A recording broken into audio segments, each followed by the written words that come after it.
Good afternoon students, welcome to KM classes.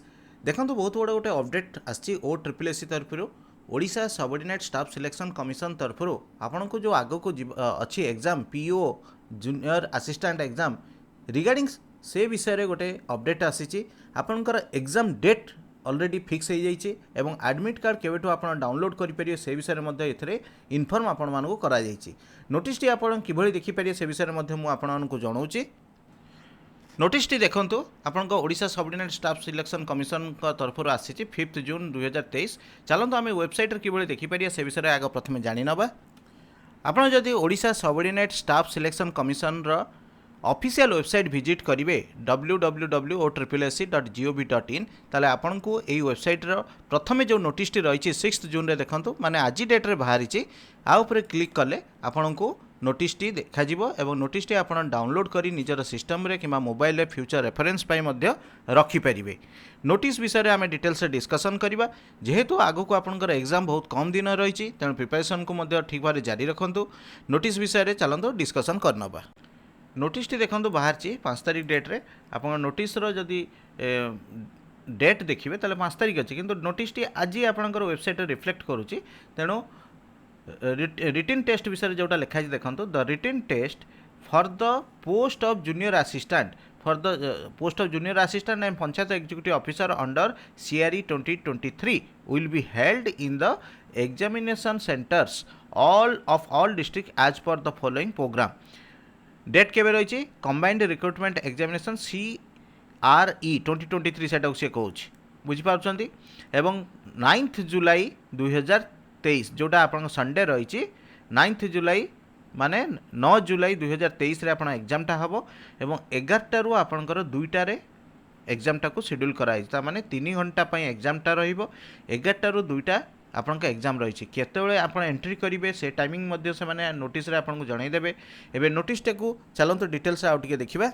Notice रे आउ गोटे इंपोर्टेंट पॉइंट मध्य कहई द एडमिशन लेटर माने पिला माने आपन जोटा admit card will be available in the website of the commission www एटा हूँ आपंकर ऑफिशियल वेबसाइट सब आप जोटा विजिट करती बिफोर 15 डेज माने जदि आपंकर एग्जाम 9 तारिख होची ता माने 15 डेज माने 25 जून आड़ को आपंकर आसी जाइथिबो डाउनलोड करिया पे option which may be downloaded by the candidate by using their user ID password. आपन यूजर आईडी पासवर्ड आपन क्रिएट करथिबे जतले एप्लिकेशन अप्लाई करथिबे टू अपीयर द एग्जामिनेशन।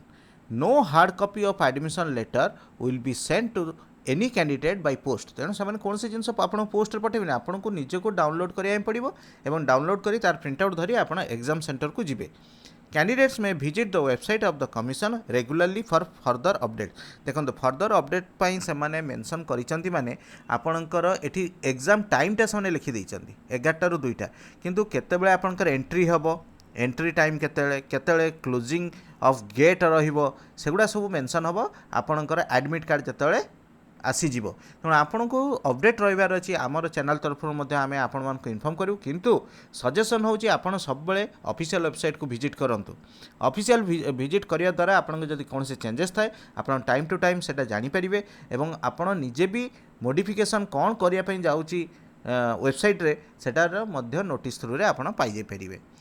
एबे देखंतु आमर जो वीडियो गुड़िक आम छाड़ुचु पंचायत एग्जीक्यूटिव ऑफिसर आउ आपणकर जूनियर असिस्टेंट पाई से वीडियो रे आम रेगुलाली कंप्यूटर उपरे एवं आपणकर जीके उपरे क्लासेस होची ता सहित इंग्लिश रो मध्य क्लास होईची एवं रेगुलाली आपन जदि प्रीवियस वीडियो गुड़िक देखिबे रीजनिंग उपरे मध्य रहीची आपन सबुगुड़िक क्लास गुड़िक आउथरे चाहिए रिविजन करेंगे किंतु एबे टाइम अच्छी आमे आपन सहित जो लास्ट किछि वर्षर एग्जाम होईची तार क्वेश्चंस गुड़ी को डिस्कसन करवा सो दैट आपन पैटर्न अनुसार जदि किछि भी पढ़ाई चाहूँगी ताले सेगुड़िक ऑलरेडी कंप्लीट हो सारी एवं से अनुसार बाकी जहाँ रही आपन ताको कंप्लीट करेंगे।